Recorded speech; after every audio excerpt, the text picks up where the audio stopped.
आफ्ताब का कल भी पॉलीग्राफ टेस्ट किया गया, लेकिन आफ्ताब को बुखार होने की वजह से उसका ये टेस्ट अधूरा रहा। अगर उसकी तबीयत ठीक रही तो आज फिर उसका टेस्ट हो सकता है। जानकारी के मुताबिक आफ्ताब को सुबह करीब 11:50 पर एफएसएल लाया गया और करीब 8 घंटे बाद आफ्ताब को लेकर पुलिस वहां से निकली। इस बीच उससे कई सवाल किए गए। इससे पहले आफ्ताब के पॉलीग्राफ टेस्ट का पहला सेशन 3 दिन पहले रोहिणी के एफएसएल में हुआ था।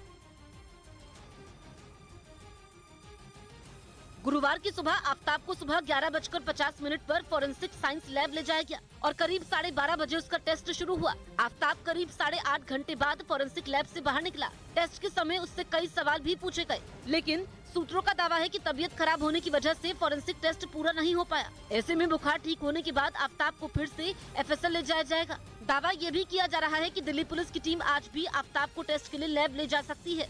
पॉलीग्राफ टेस्ट के बाद आफ्ताब का नार्को टेस्ट भी किया जाएगा, जिसको लेकर भी कई औपचारिकताएं पूरी करनी होंगी। उसके लिए कुछ टेस्ट की जरूरत होती है कि मेडिकली फिटनेस है या नहीं है, तो प्री मेडिकल टेस्ट, और ये टीम जो एक कंप्लीट टीम है वो डिसीजन लेगी कि नार्को कब किया जाए। आफ्ताब के फॉरेंसिक टेस्ट की प्रक्रिया मंगलवार से शुरू हुई थी और उसे बुखार होने की वजह से अब तक दूसरा चरण भी पूरा नहीं हो पाया है। ऐसे में फॉरेंसिक टेस्ट की ये प्रक्रिया लंबी चल सकती है।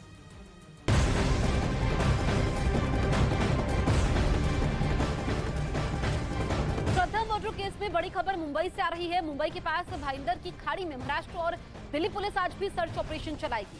पुलिस को शक है कि आरोपी आफ्ताब ने श्रद्धा की हत्या के बाद उसका फोन इसी जगह फेंका था, क्योंकि अभी तक पुलिस श्रद्धा का फोन बरामद नहीं कर पाई है। श्रद्धा की हत्या करने के बाद आफ्ताब श्रद्धा बनकर उसके दोस्तों से बात कर रहा था और अब ये फोन एक बड़ा सबूत होगा पुलिस के लिए।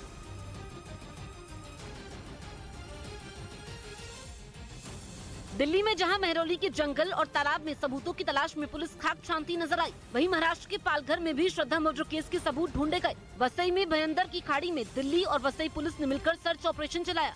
बताया गया कि आफ्ताब को जब माणिकपुर पुलिस ने पूछताछ के लिए बुलाया था, तब उसने इसी भयंदर की खाड़ी में अपना मोबाइल फोन फेंक दिया था। वहीं पुलिस को ये भी शक है कि श्रद्धा की हत्या के बाद आफ्ताब ने उसका मोबाइल भी इसी जगह फेंका हो। यहाँ पर सवार होकर पुलिस के जवानों ने पूरे इलाके का जायजा लिया। ये सर्च ऑपरेशन वसई से सटे दूसरे इलाकों में भी चलाया गया।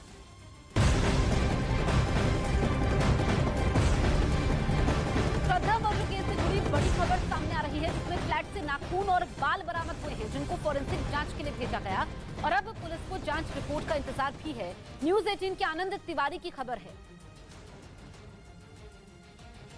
तो जिस फ्लैट में आफ्ताब ने श्रद्धा की बेरहमी से हत्या की, उस घर से पुलिस 5 बड़े चाकू बरामद कर पाई है, जिनको फॉरेंसिक जांच के लिए भेजा गया है। तो वहीं फॉरेंसिक टीम को कई बायोलॉजिकल सबूत मिले हैं।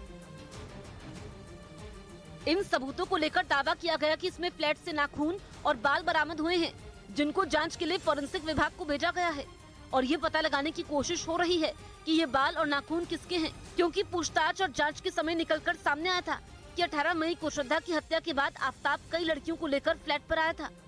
ऐसे में पुलिस पता करने की कोशिश कर रही है कि ये बाल और नाखून श्रद्धा के हैं या फिर किसी और लड़की के। आफ्ताब के घर से फॉरेंसिक साइंस लेबोरेटरी के अधिकारियों को कुछ बायोलॉजिकल सबूत जरूर मिले हैं, जिससे डीएनए प्रोफाइलिंग को मैच करना शायद आसान हो।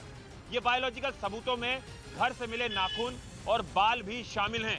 इन सबूतों के साथ साथ अभी कई ऐसे सबूत हैं जो पुलिस के हाथ नहीं लगे हैं, जिसमें श्रद्धा के शव के बाकी हिस्सों के साथ साथ वारदात के वक्त जो कपड़े श्रद्धा और आफ्ताब ने पहने थे, वो कपड़े पुलिस को नहीं मिले हैं।